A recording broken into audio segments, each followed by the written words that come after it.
Welcome to another episode of the Christian Combatives Podcast. This is actually the third part of a 3-hour-long conversation that we had between myself, Stigma, and Sola Ecclesia on a variety of topics. In this conversation in particular, we wanted to focus on Christian masculinity, what it means to be a man, what it means to be masculine according to the Bible, but also femininity and feminism. So the conversation starts out when we're discussing feminism and the various ways that society has tried to define femininity or define away femininity, and then get into what it means to be masculine and what traits should be exemplified and trained to be a masculine Christian. This episode was also hosted on the Christian Discord server Christ Cord. If you'd like to join, it's discord.gg/Christian, discord.gg/Christian. Enjoy. What does it mean to be masculine, and kind of the undervalued aspect of masculinity, and part of, you were talking about before, is part of it's feminism is downplaying femininity. I think you said it was like a fixation, a fetishization of masculinity. Yeah, fetishization of masculine. Right. It's like they took. It's quite ironic. They claim to be rebelling against the traditional gender concepts, but then they take there's this medieval idea, and I don't think the medievals always meant it in a misogynistic way. Again, I think we talked about that nuance, but they take this, say, caricature of the medieval notion where you associate femininity with the negative. Femininity is weakness. Femininity is being stupid and emotional, and it's just undervaluing it. And men get all the glory. Women are just sort of their servants. Women need to stay in the house wearing veils and just do all of the work, and men go off and get the glory and do all of the strong things. And then the feminists just take that, they accept it, they believe it, and then they decide that means women need to be masculine. Instead of looking at, well, no, you can look at the great things women do, but women can excel in the feminine role. And that's where I consider myself an anti-feminist, because I know the history of feminism, and it has been rotten poison from the beginning at Seneca Falls. But a lot of the proto-feminism I agree with, because it wasn't about women taking over the male roles. It was about women expanding the female role. It was about an appreciation of the female role. It was about if women take care of the domestic sphere, then can't they be environmentalists? Can't they go outside and study nature and advocate for the protection of nature? Because, I mean, that's our home too. It was expanding the women's sphere, and and that was a much better thing. But then it turned into, we should just get rid of the spheres altogether. It should be, women should just be, men and women should do whatever they want. It should be a single circle in a Venn diagram. Well, if you look at it, like even the first wave of feminism, and even a little bit of the second wave, it's like their main goal was to get on the same economic footing that men were. That was their big thing. We want to be able to vote. We want to be able to have the same jobs. We want to have the same positions as CEO. We want to be able to get out of the house, which is more understandable from a purely sympathetic standpoint, where it's like, yeah, I can see, if you wanted to work and you wanted to have this career and you wanted to contribute to society in the way that your husband does, I can see that from a pure, sympathetic, empathetic standpoint. But it ultimately still ended up being a massive what's the word I'm looking for? A massive blow to the family structure, I should say. Yeah, it absolutely decentivized women to stay, in the home, to get families and to focus on careers. And then as feminism moved on to new issues, it just got worse and more, I should say, I don't want to use the word toxic, but I should just say more grotesque in the things they were fighting for. Because instead of just getting the same economic and institutional positions that men were having, now we need to emulate the behaviors. So men for all this time have been just about sleeping around and getting drunk and going off with their buddies and just going to the clubs, going to the strip. Well, now we need to do that. Now we need to be extremely promiscuous. Now we need to be irreverent, and now we need to be completely lascivious. I'm gonna have a hard time pronouncing this. Is it lascivious? I don't know. That might be the word. I Yeah, think and it's that's what the third wave was primarily about, just being just it was the first about getting the positions of men, and now it's just about behaving like men in the worst ways possible. it's an Yeah, and insult to femininity itself. It's saying you as a woman are not you don't have value in your natural traits. You need to have the traits that men have in order to have value. I mean, for all the talk that this is about, equal value and equal rights and equal all this other stuff, it's no, women have there's some very special things about women, and by taking these things and saying these things don't matter, these things are worthless, you need to have the traits and the qualities that men have that maybe you have to struggle harder to get, or maybe, I don't know, maybe you're a more masculine woman, but still, it's such a slap in the face to women. It's women are great as women. I say, you put that on my grave. Women are That's great why as we women. like them. Yeah, men, heterosexual men like women because they aren't men. It's a good thing for a woman to Yeah, we be have a enough of woman. those in our life already. Yeah, we have enough men. Women don't be men. We have enough men, and they're awful. I know the least about third and fourth wave feminism. I know a lot more about the earlier waves. Where's Susan B. Anthony? Is that one or two? That's first wave. That was so you have proto-feminism, which I call it that. I don't know if that's the actual term, but I call it proto-feminism, where they made a lot of good points. They talked about how men have failed, the male patriarchy. We would call it patriarchy now, they wouldn't, but the male-driven society has been the men are drunkards. They make war for no reason. They're destroying the environment. Prisons are a mess. We need to fix them. All of these true things, Fact check and these true, things yeah. about and these things about, hey, wait a minute, women can do those things. What if these things seem to be fitting for women to do? Why don't you let women do them? Why are you such chauvinistic pigs? And that was true. And then it turned into, well, one of the main things was they realized, okay, because two of the main things that women wanted, these proto-feminists, was they wanted to abolish slavery and they wanted to get rid of alcohol. One of those things, good. The other thing, hold on, but the point is they wanted to get rid of slavery and alcohol. And they realized, because they were trying to do this, the men would not let them participate. They'd show up to these conventions and the men would make them sit behind a curtained room and they couldn't talk. And they were upset. So they went to Seneca Falls and they demanded the vote. And you can read their declaration of sentiments, and this is what the reason I can say I'm an anti-feminist, that I'm against feminism, is because that declaration that begins feminism is heretical drivel. They talk about how men have twisted the scriptures to say that women can't be leaders in the church. They talk about how only Almighty God and conscience can dictate, the limits of your roles in society, that sort of thing. And it's the same drivel that they say now.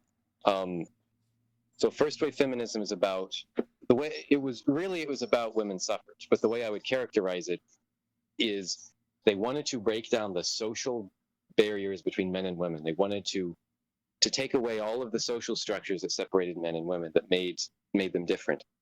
That didn't work because they realized that, wait a minute, those structures exist for a reason, and they're reasserting themselves even though we broke them down. So the next step was second wave feminism, which is break down the natural biological differences between men and women, right? It's override nature. Okay, now women need the pill, right? Okay, well, now women need maternity leave. Like, they need paid maternity leave so that they can be mothers and have careers, or they need to have contraceptions so that they can enjoy themselves and they can have careers and they don't have to jeopardize their career for a family. And that's why they need abortion, because they need control over their bodies, because, well, men don't have to get pregnant, so they don't get a say. It's like they view children as a burden rather than as part of their role. And then that also didn't work, because they figured out that even if you give women all of the tools they need to make themselves like men, they don't want to be men. And I think that's where third and fourth wave feminism comes in, is, okay, well, now we need to be pathological anti-feminine and make women think like men, and drive women to just turn society into a society where women want to be men and men want to be women. Also, one of the things I find amusing, because I think it shows that they don't understand uh, there's this, I think it was in the 70s, but in the days of second wave feminism, there was this group of women who went around catcalling men to make a point. I don't think they understand how men think, because the kinds of men who catcall women are the No. kinds of men who are fine being catcalled by women. Like it's like it would be like if some creep exposed himself, right, to women, and women are like, well, we're going to get back at you by exposing ourselves to you. We all know why that's a bad plan. It's the same thing here. I don't think they understood that. I don't And think they understood it that men ended. don't mind being cat. That's why men catcall women, because they think that the women are like them and don't mind it. They enjoy it. And it ended in the same way that most other progressive movements do, which is they start with something that seems to be well intentioned and even has some very good points, like you said, promo feminism, where men just sort of they went off and did their own thing. They didn't appreciate the feminine role as much as they could have, and they got drunk and they got, there was a big wave of just lasciviousness and pursuit of self. And so there was a completely justified gripe with that sort of mindset. But then when it started, which again I do believe to be on a bad sort of solution based idea, it got away from them eventually, as most progressive movements do, because first and second wave feminism were hard line anti-pornography. Because they thought it was demeaning, they thought it was insulting to women, they were turning them into slabs of meat for men's entertainment, and that was completely true. That is completely 100% true. But then third wave feminism is like, you know what, I can be a porn star too. We're going to embrace this side uh of our femininity, which isn't even feminine. They're twisting their natural gifts of being attractive uh or of being child bearers, and saying, yeah, we're just going to fetishize this, and we're just going to make it completely about entertainment, completely about our own empowerment. And now you'll see a bunch of first wave feminists completely drop off of the feminist train, because they're like, you know what, this doesn't look like anything that I was planning on, doing in terms of how this all started. Because we just wanted careers, we just wanted to be appreciated, and now it's like you're acting just like the same, type of people, the same type of men that we were railing against, and now it's gotten completely away from them. You look in the window and you can no longer tell the difference between the pigs and the humans. All right, Yeah. so it's easy enough for us dudes to sit around and talk about women, right? And feminism, because Oh, I love women. well, so what I want to do is kind of point in the direction of, okay, so that's feminism, that's femininity. What about masculinity? What is the expectation, the Christian expectation of masculinity? What should be expected of men? How men behave? How men treat one another? How men treat women? How men express themselves? I mean, what does it mean to be a biblically masculine man? Mm. You'll find so much good stuff in Proverbs. Like the whole book is just little little phrases about the godly man versus the sinful man, the wicked versus the righteous. And there's so many good things in there, talking both about specifically um a type of good woman, a type of bad woman, a type of good man, and a type of bad man. There are some scriptures that I could research if one of you wants to take over. But yeah, I think a good place to start would be Proverbs, where it talks about things like, a good man is honest, a good man is always forthright, a good man is always looking to be as charitable and as virtuous as he can possibly be, while the unrighteous man is constantly looking to deceive, to further his own ambitions, to further his own carnal desires, things of that nature. But yeah. Yeah, go ahead and check them out. Sola, what do you think it means to be a man? Well, I mean, fundamentally, to be a man is to be the one who provides seed, and to be a woman is to be the one who receives seed. Okay. And all of the other differences come from that, because obviously they're physical practicalities to that system, which is why we see so many similarities across species.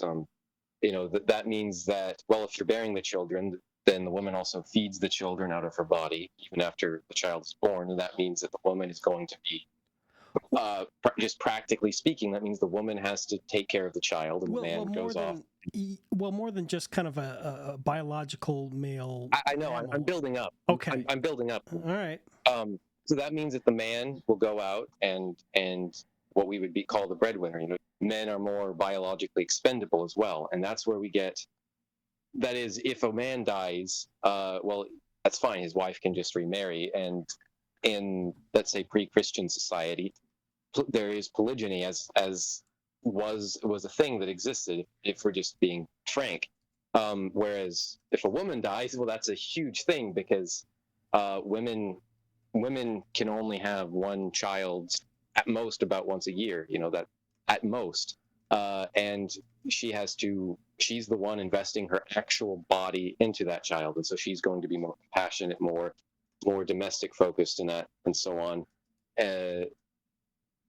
Whereas men, because we are expendable, and because we are the ones who go out and hunt, and because we have to take chances, because if you don't take chances, you never succeed, it creates this part of masculinity that people forget when they're talking about toxic masculinity. When they speak of, because people think that toxic masculinity is masculinity, but they forget that one of the most crucial parts of masculinity is self-sacrifice.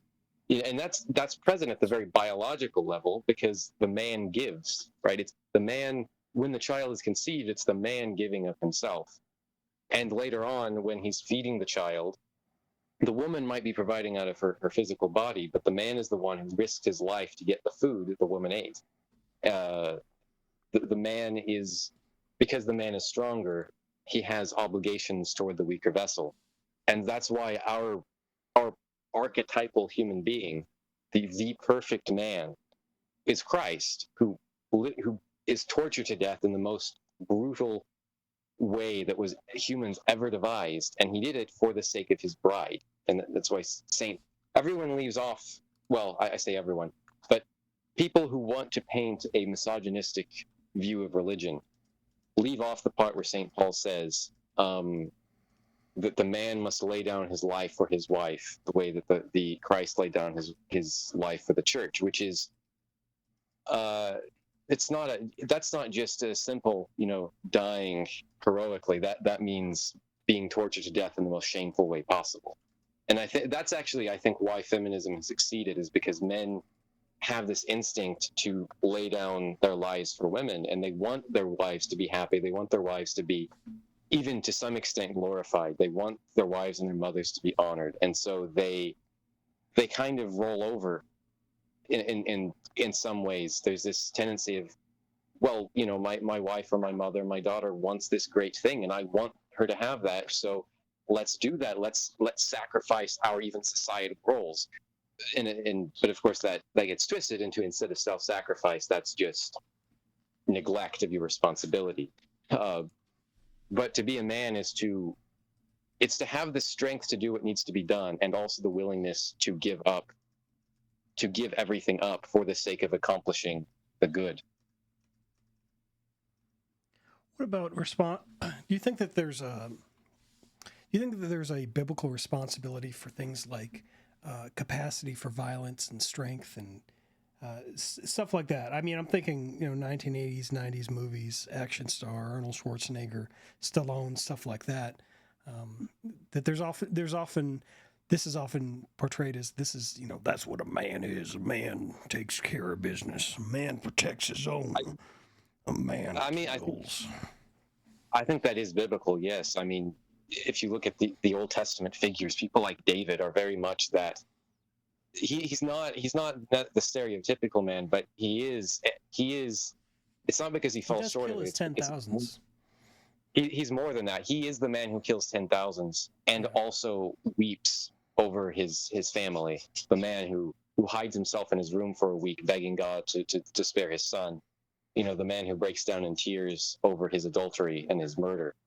But he is also the man who kills his tens of thousands, the man who slaughters 2/3 of the Moabites to keep them under control, and the one who kills Philistines and even is a mercenary for the Philistines for a while. Like, he is all of those things. He's not just a Stallone figure. He's certainly not a stoic, unmoved figure who only cries when his best friend dies in battle or something. But he is a warrior. And of course, he doesn't get to build the temple because of that. But then you see that Solomon goes too far the other way, and he's so capitulating to his wives and so peaceful and so non-confrontational. And so you could say he's almost nerdy in the sense that he solves things using his brains rather than his strength. Solomon goes so far the other way that he falls. So it's David and Solomon, neither one is perfect, but they're two different kinds of masculinity, and they both have their deficiencies, but they're both masculine. Yeah, the good man is the warrior in the garden, so to speak, a man who is able to function in a time of peace while being prepared for war, someone who is able to control his emotions while not hiding them. I should say there's someone who doesn't shame their emotions. Like, we see this too often in our culture, that men need to be more in touch with their feelings. They need to be more emotionally outspoken. They need to be more expressive. And that's in response to this, fact that men do tend to bottle up their emotions much more than women do.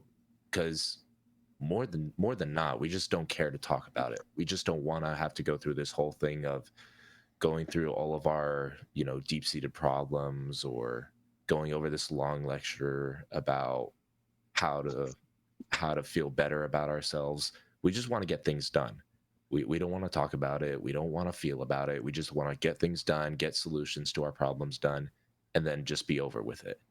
And so emotion is often, it's like a different language for men. I mean, in terms of resolving emotion. Completely. There are plenty of women that I know that can express their emotion far better than I can, and I can say, me feel bad, me hurt, and I feel the emotion, but a lot of times, men tend to be solution oriented. Well, how do I fix this thing? Do I eat a bunch of food? Do I drink a bunch of alcohol? How do I fix this problem of me heart hurt, me feel bad? Whereas somebody who understands the language of emotion, maybe they can talk through it. And this is one of the reasons that God, I think, gives us women. But some men also have the capacity to kind of understand emotion. But yeah, I think there's a struggle, because there's a degree of self-control that we should have as men in terms of controlling the expression of our emotion. It's not, I would say that David is not uncontrolled in the expression of his emotion. And one of the greatest examples of this is with the death of his child. Now, he's grieving, he's mourning, he's begging God to spare the life of his child. His child dies, and then what happens immediately? He washes himself and he goes to eat, and everybody says, what happened? David's not crazy. He says, well, before I was mourning because God may spare my child, but now that I know my child is in heaven, and I'll see him again.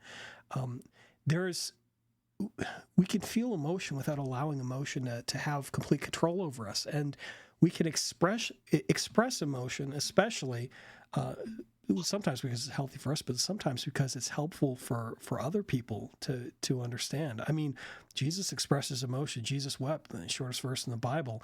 It's important for us to understand that was an emotional moment. Jesus is emotional in the garden when he's praying. He's emotional. He's emotional when he flips tables. Zeal for his house consumes him. There are aspects of emotion, but Jesus never loses control of his emotion. Though he is grieving, though he is sweating blood in the garden, he still goes to the cross. He picks himself up. He does what a man does, and he gets what needs to be done. He gets it done, even while he's feeling the emotion. I can't imagine the type of grief that he was undergoing just thinking about, the crucifixion that he was going to have to endure. And yet, I think that that's an absolute aspect of Christian masculinity. And that's the thing about controlling your emotions, is that it's not that you don't feel them or you can't express them. It's that what you do about it afterward and what you do about it in the moment is ultimately under your control. And that especially happens during moments of grief or during moments of anger, I think, is the big one, because that is often the thing that is associated with toxic masculinity. When people talk about toxic masculinity, it's usually in regards to domestic violence, which is definitely something that affects a lot of women, that has affected men as well. But when it comes to things like violent crime or crimes of passion, men definitely have a tendency uh, to fall victim to that mindset, and it's primarily because these men, they do not have control over their emotions. They let anger, which is just as much an emotion as any other one, they let it control them, let it control their actions, and then they act out on that lack of self-control. And when they do that and it falls on another person, that is the ultimate form of, I would say, anti-masculinity. Yeah, it's a Because failure of their masculine. Yeah, it's it's a not complete failure. masculine to lose control. It's not masculine to be, to go into a barbarian rage and to lose, to see red. I mean, again, you think about, Rambo and all these other things, but I think that's one of the times where it's so clearly depicted incorrectly, where you have, well, this is a masculine, look at this guy, he's a fighter, he's a wild dog, he wants to get off the chain and just tear people up. That's not masculine. That's childish and animalistic, if anything. And we're not called to be beasts that are, bound to our emotions, bound to the passions.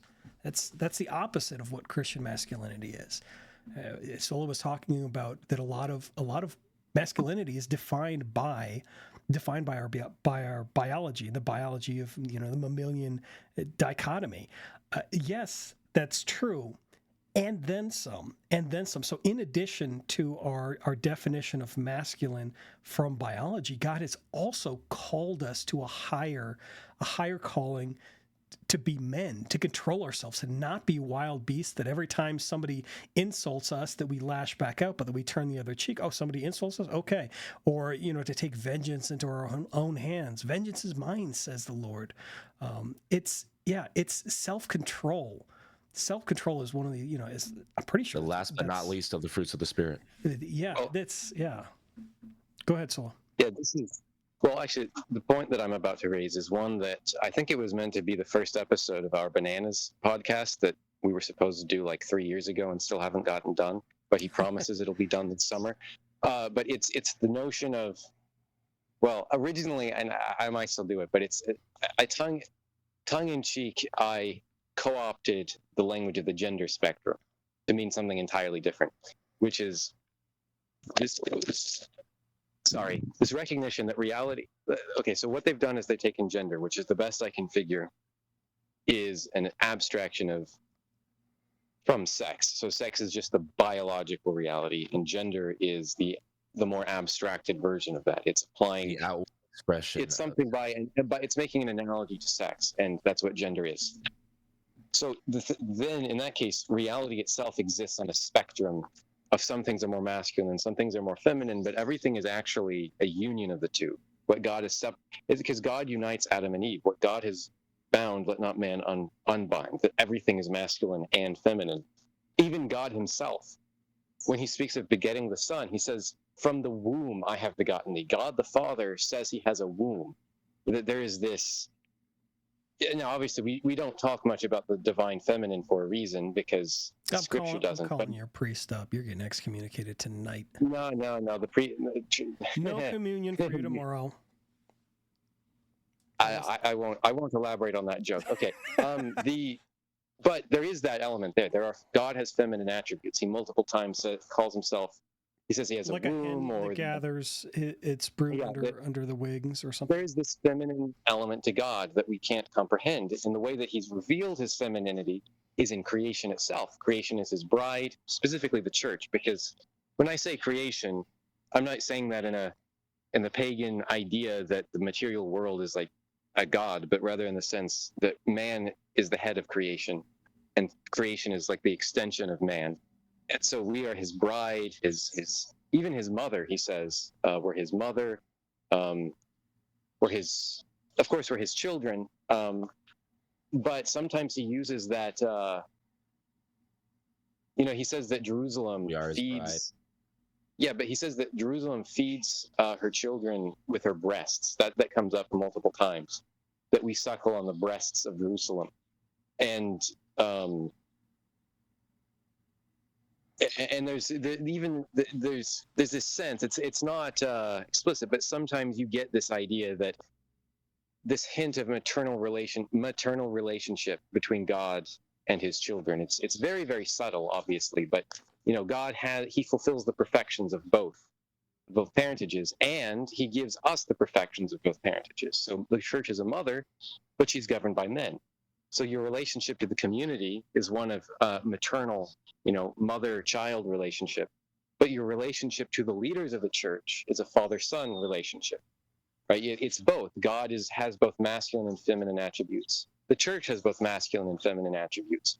Individuals have both masculine and feminine attributes, because on the one hand, what you were saying about this, it's not just biological, is because we have spirit, and spirit is generally masculine in relation to matter. The very word matter, if you go back far enough, comes from the word mother. Whereas the word pattern, which is in some ways is related to spirit, comes from the word father.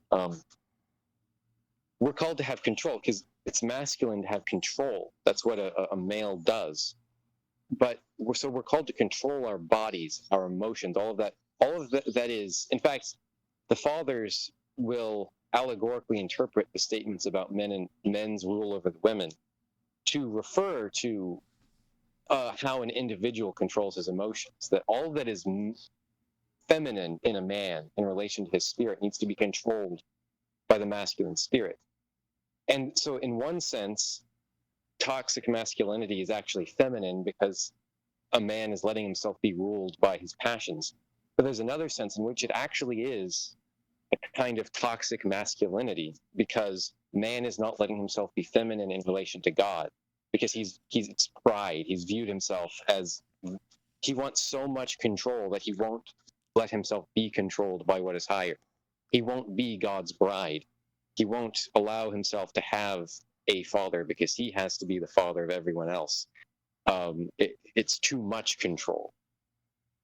Yeah, you forget to be kind. Forget to be understanding, which is what Proverbs talks about a lot when he says, when the scriptures describe what a good woman looks like, a lot of it describes someone who's very compassionate, someone who's very understanding, someone who's not contemptuous, someone who's not. Ironically, the chapter that is dedicated to women says that they make a lot of money. Yeah. They're hard workers who make money for their families. That's the ideal woman. So I wonder if the transverse is true. You're talking about kind of toxic masculinity is the masculine inhabiting feminine traits that are inappropriate. I wonder if masculinity is control, and then true toxic masculinity is masculinity minus control. With masculinity is a man being subjected to his emotions, whereas he should have control over his emotions. And I'm wondering about the transverse there. If toxic femininity would be a woman trying to control those things which she has no authority over, or I mean, I don't know. I'm sure this is going to get me down a rabbit hole. I mean, that's the wicked stepmother. Yeah. Oh, right? yeah. That's the woman where she perceives something is wrong in the household and she wants to fix it. And so she does something she's not supposed to. And of course, there's the other element. Men can be too masculine when they, again, the prideful man, the ruthless tyrant who expresses too much control. And there's that kind of woman too, the woman who is just ruled by her emotions, and she is a sissy, so to speak, and she is just. She might even actually she can blend them just like men blend the different kinds. Women blend them too. They control men with their emotions. They let them. they have this emotional display. They get carried away by their passions, and they use that to manipulate other people and to get them to do what they want. That's a kind of toxic femininity. You can look at it as the scales between order and chaos to describe the masculine, the feminine. While there is a lot to uh, achieve in order, and you want to strive for order, there comes a point where you hold on too tightly that you squeeze the life out of everything, and that it becomes so unmovable, so unforgiving, so unrelenting, that it just consumes you and brings you right back into an almost chaotic state of just absolute unadulterated control, where nothing else matters. It's all about fulfilling your own desires. Funnily enough, by trying to keep everything in control, your motivation becomes, it's all about what I want to be, what I want everything to be, what I want it to look like. So what? Yeah, I mean, yin and yang. Oh. If you look at the yin and yang symbol, it's not just black and white. There is black in the white and white in the black. You can never have pure order, pure chaos. And I think that another example of toxic femininity is the woman who shelters her children, that she is so compassionate, so concerned for their safety, that she wraps them in bubble wrap and doesn't let them go outside so they never get hurt. That's also toxic femininity, and then when they get let out, they're absolutely destroyed. So compassionate that she is overbearing and controlling. Well, I mean, I would say in that aspect is that's her, doing the control of the masculinity. But I would say that the other side of the spectrum is where she's so loose, or the man in the household is so loose and just says, kind of do whatever you want with your life. I'm not going to tell my kids what to do. I'll let my kids make all the decisions for themselves, decide who they are, decide what they do, decide what they go on the internet and who they're friends with and all these other things. Kind of describing the deadbeat dad. Yeah. I mean, this is so if that would be toxic masculinity, in the sense that the man is not exercising the authority that he has been given and commanded to exercise. So what? Yeah, and that's both masculine, that's both feminine in that it's passive. It's relinquishing control. It's thinking, well, I don't want to interfere. But it's also masculine in that it's that sort of rough. Yeah, you throw them in the deep end, let them figure it out themselves, don't interfere kind of attitude. It's both masculine and feminine, depending on the attitude. Yeah, depending on the attitude. I think you could do the same thing with two attitudes. You could do one attitude is, he's got to toughen up and figure it out one way, or you can do another attitude of, I don't want to make my choice. Don't want to make his choices for him, and he's an independent soul, and he can make his own choices and decide for himself. Like they both end in the same behavior, in the same poor, screwed up kid, but they're both kind of they're two approaches up the same hill. Yeah, and the other hell being, it can either be the abusive father who tries to micromanage his household because he's in charge, or the overbearing mother who doesn't want her children to get hurt, and so she micromanages them. And it's two different reasons. One is a desire for control, and the other is a desire for safety. But they both end up as tyranny. It sounds like something to do with politics, but rather than getting into that. So I want to ask a question. It's true, though. It is true, but don't get into it, because then I'll have to start a new episode. I mean, you could say the House is the greatest battlefield of politics there was. Yeah, it is. But the personal is political. Yeah, shut up. Okay, so the question I wanted to ask, springing off of this, is okay. So we've kind of talked about what masculinity is, what femininity is, things like that. As a man, what traits should kind of universally be developed? What aspects of yourself should universally be practiced and gotten better at to be a better man, to be more biblically masculine? Go for it. The most basic one would be to remember that really those are just different emphases on the same virtues. That men and women are supposed to have the same virtues, but they maybe express themselves differently because of their different social niches. And so the first one will always be love, that you must love God and then love others. And there is a kind, again, there's a kind of femininity in that, because it's the love we have for God is the love of a bride for her groom. And men have to be able to surrender their own pride and self-will in order to have a proper relationship with God. Yeah, absolutely. That's fundamental. What do you think, Stigma? What trait comes to your mind that men should exercise? Well, we've talked a lot about self-control already, and I think that's a given. I think something else that is lacking is, I would say, willingness to surrender. I think was a good one that Ecclesia talked about a little bit, is that there is a epidemic of narcissism and pride going on, particularly in this country. And a lot of that stems from this desire to hold on to our own sin, to hold on to our own passions. And anything that threatens that, we tend to lash out at. And I think for men in particular, it can be so many different things. It could be whether it's more hedonistic, like simple, oh, I just want to sleep around with people. I want to be able to go out with the boys and drink until I'm seeing triple.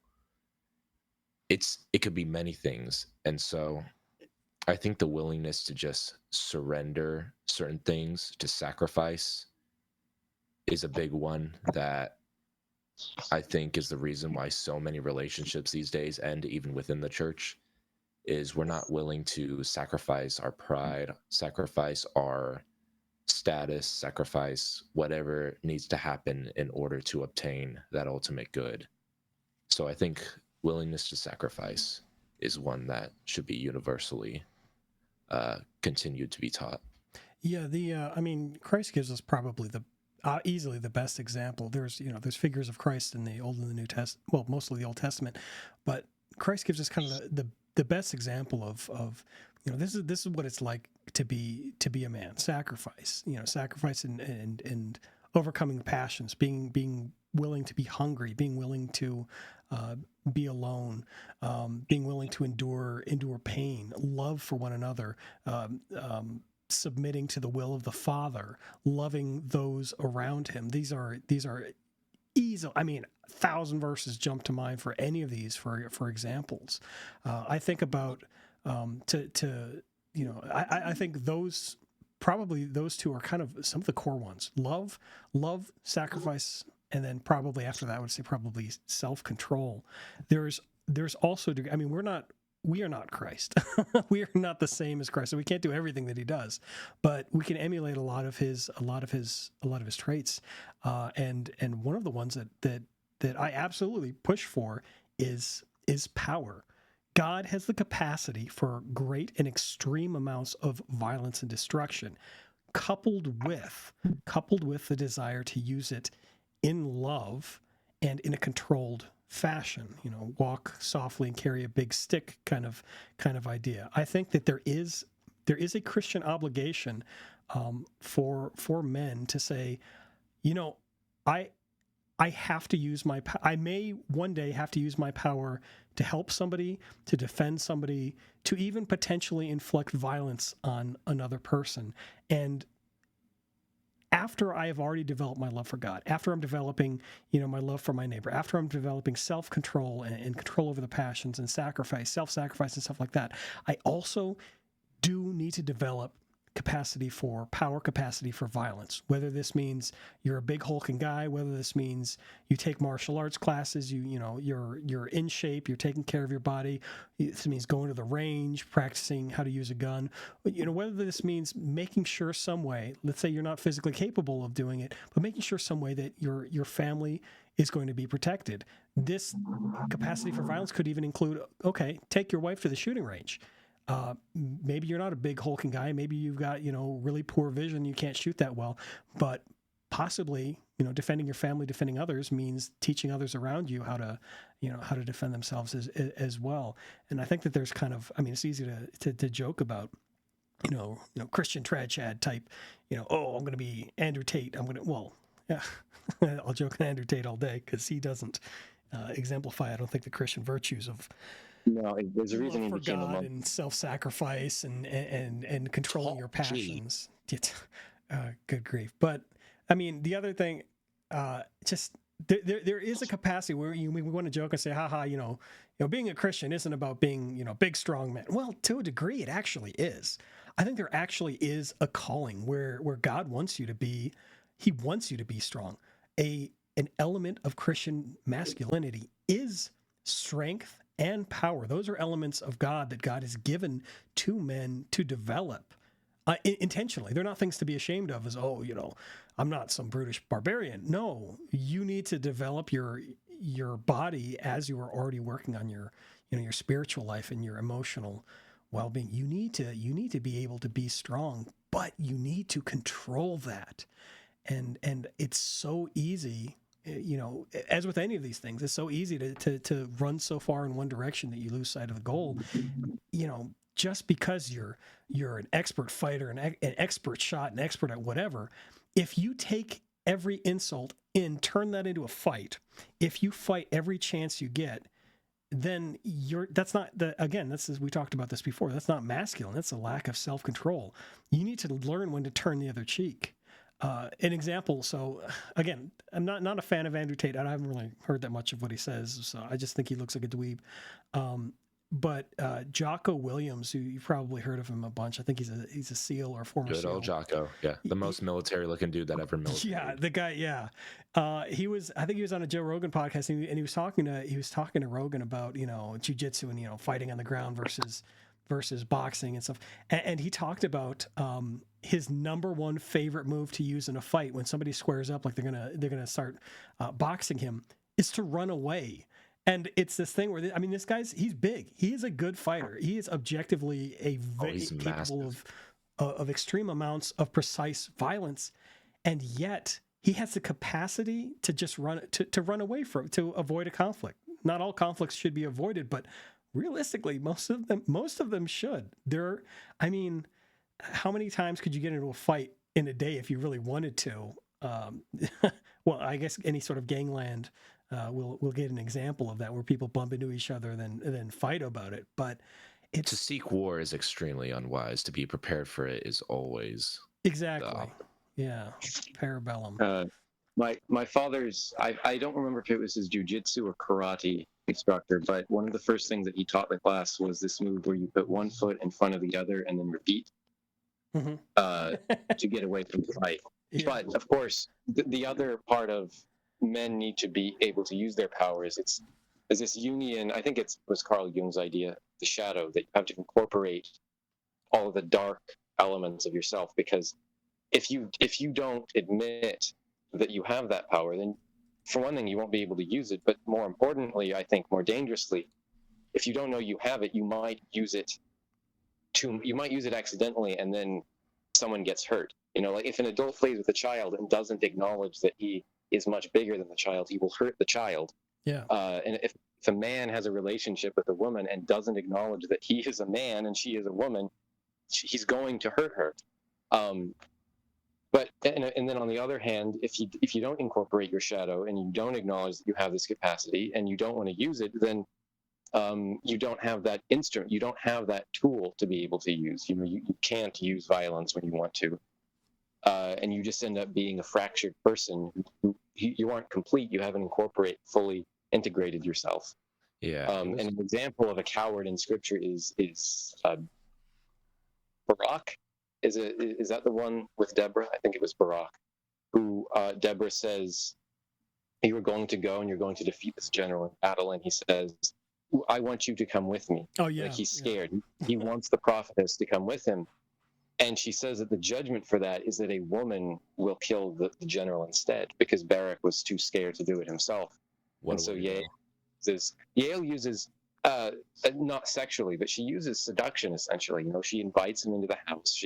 She gives him warm milk, makes him comfortable, and then she drives a nail through his head. What a way to go. She seduces him into death, and then later on Judith does the same thing with Holofernes, but that's not relevant to this. That it's an example of a man failing in his duty. He doesn't he's cowardly, and he can't, he doesn't want to fight the battle on his own, and so he's punished. Saul, it wasn't cowardice, but it was let's say pride.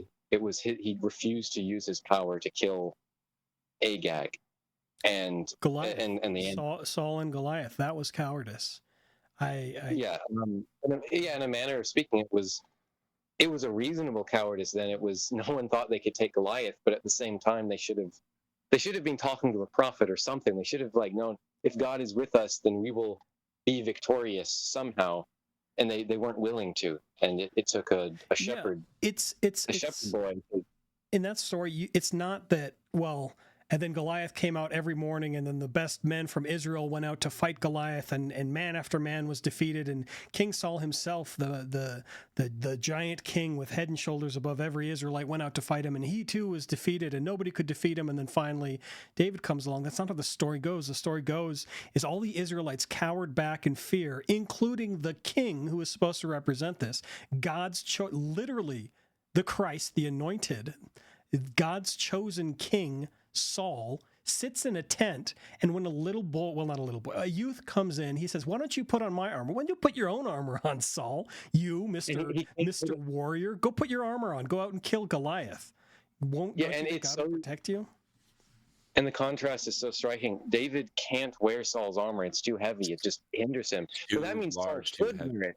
Saul could wear it. He was big enough to wear this armor. This shepherd boy couldn't.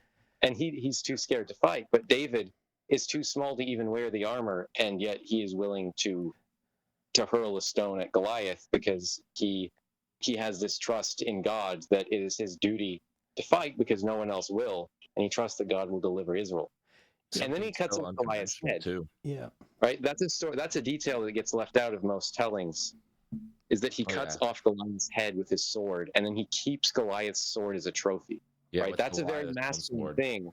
Yeah. And that's an example of David isn't bloodthirsty. He's not a tyrant, but he's not just not a wimp. He glories in his victory, and he keeps the trophies of his bloodshed when it was ordered and righteous bloodshed.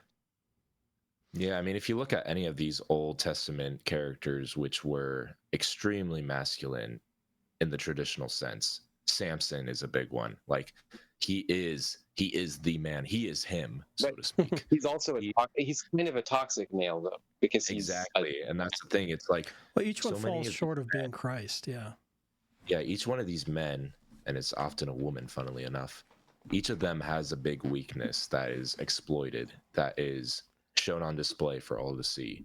And for Samson, it was his pride, it was his arrogance, it was his, his complete, I think it was.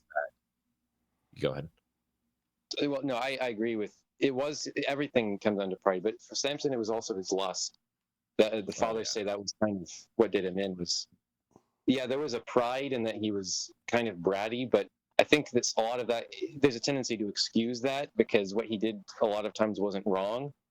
But then you have the issue with Delilah, where it's hard to find an excuse for it. Like, could his excuse have been? Like, why did he do what he did? And there doesn't seem to be 100% lust. I like this quote from, I'm going to quote General Mattis because, of course, I will. He's actually got a couple of quotes that when I was actively in the Marines, I was doing I used to think General Mattis had the coolest quote. Him and Chesty Puller. Chesty Puller's got some great quotes, but this Marine General Mattis, still alive, kind of done some stuff that I don't agree with now, but he's got some really great quotes. I'm going to paraphrase one because he uses a naughty word, but I think that this is such a great example of what it means to be masculine in the sense of violent capacity. He says, "I come in peace. I didn't bring artillery, but I'm pleading with you with tears in my eyes. If you mess with me, I'll kill you all." And he says this, I believe, to the Iraqi leaders following the invasion of Iraq. And it's this thing where, especially if you're put in a role as a man, if you're put into a role as a husband or a father or somebody who's expected to look out for others, is you have to be willing to say, look, I'll turn the other cheek if you're insulting me. But that being said, if you're a shepherd, for example, and the wolf attacks the flock, you kill the wolf. You don't just I've got 99 more sheep.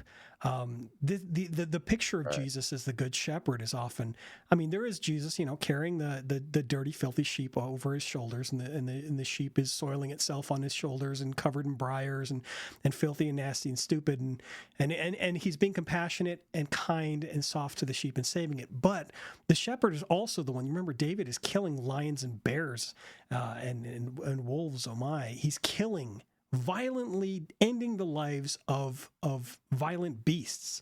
That's part of masculinity is the defense of others. Yeah, And that's why I would say pacifism, just as a whole, like extreme pacifism, is extremely unbiblical. I've even had conversations with people who were faced with the question: if a man entered your house and he had your wife and child at gunpoint, would you at that point defend them and kill the intruder? And he said no, because he's that dedicated to pacifism. And so there comes a point where you have to think, as much as you don't want to, take one of God's creations out of the picture and deny them the chance of reconciliation and redemption, it still comes to a point where you are given a task to defend the innocent, especially when it comes to children, especially children. Like even Jesus, one of his most like blunt verses is when he says that it is better for a man to have a millstone attached around his neck and for him to be thrown into the sea to drown than to cause one of these children to stumble or to sin. Like that is extremely like visceral, violent imagery. So there's definitely a point where you can't just turn the cheek and sit on the sidelines when other people are in the picture. Yeah, the verse about turning the other cheek, I think, is often misunderstood and misrepresented as pure pacifism. It's not. Right. When someone slaps you on the cheek, unless this is One Punch Man, if somebody slaps you on the cheek, that's not going to kill you. That's an insult. It may sting, but if somebody slaps you on the cheek, that sting goes away. You'll be fine. Suck it up. Turn the other cheek. Part of masculinity is turn the other cheek. But that's not the same thing as, okay, somebody slaps you on the cheek. Somebody points a gun at your child is not somebody slaps you on the cheek. There's a very big distinction between those two things. Martin Luther talks about the Ten Commandments. He's got a pamphlet or something that says, like, what should we do with Moses, or what should we do with the Ten Commandments, or something like that. Since Christ has fulfilled all the Ten Commandments, what good are they? What should we gather from them? And part of his explanation of the fifth commandment is not just a negative of do not murder, but the positive of that we have an obligation as Christians to defend our neighbors as well as, presumably ourselves. This means suicide is a sin. This also means that if somebody is harming you, physically harming you, it's a sin to continue to let them do that. You have to. There is an aspect of self-defense in the prescription against murder. There is an aspect of defense of others in the prescription against murder. That's, according to Luther, the church father. So people have a way of, on all sides, they have a way of misreading the Sermon on the Mount to the point that they utterly miss the whole point of it. So you have on the one hand the Anabaptists who do this more blatantly because they say, turn the other cheek means you can never defend yourself, right? But that reading is exactly what Christ is reprimanding. He's saying, you heard eye for an eye and you thought that meant that you should always get retribution, but I'm telling you don't do that. But you do the exact same thing when you hear turn the other cheek and you think that it's a universal rule, because his point is stop interpreting the law as a list of rules. It's not like a description of here's how you behave under these exact circumstances, or this is a rule that you follow, or you follow. He's saying stop trying to follow it to the letter and listen to the spirit of it. And I think we can also do that, though, when we try to. So there was this medieval idea that when Christ said that it is easier for a camel to go through the eye of a needle, they had this idea that was vaguely based on descriptions may have vaguely been based on or influenced interpretations of descriptions by pilgrims, but it's not actually true. It's completely made up. That there's this gate in Jerusalem called the Eye of the Needle, and that the only way a camel could get through it is if it took off all of its baggage and crawled through on its knees. And that's not true. But that's an example of trying to follow the letter to the point of changing the meaning of the letter and then saying, well, see, that's what it means. But I think what we're supposed to take is, no, he is saying the letter is whatever violence is done to you, don't resist the evil one, let anything be done to you. But if you were to take that strictly, you would be missing the point the same way that the people who wanted retribution did, which is that what he's saying is your disposition, your heart should be that you never want to inflict damage on anyone. You should never want to cause harm. You should always be willing to endure whatever is necessary. But if you want to apply that principle consistently, that principle of love and mercy, it is not loving and merciful to let innocents be killed and harmed because you don't want to appease your conscience, no less. Right. That's not loving and merciful to let your family come to harm because you wanted to preserve the life of the person harming them. Sometimes you have to make that judgment of my family is more important than this random violent person. And so, unfortunately, I have to let him die rather than let him kill my family or harm my family. We have to get to do something to these evildoers rather than let them harm the common good. Is one of the images of masculinity in the Psalms is the king saying, I have not let evildoers in my household. I have not let there be evildoers in my kingdom. Every day I go throughout the city and purify it of these people. That's one of the images of masculinity, is the king who purges the kingdom. Thank you guys so much. It was a good discussion, I think, on femininity, feminism, Christian masculinity, violence, all sorts of things relating to that. Thank you so much to Christ Court for hosting this event. God bless you and take care.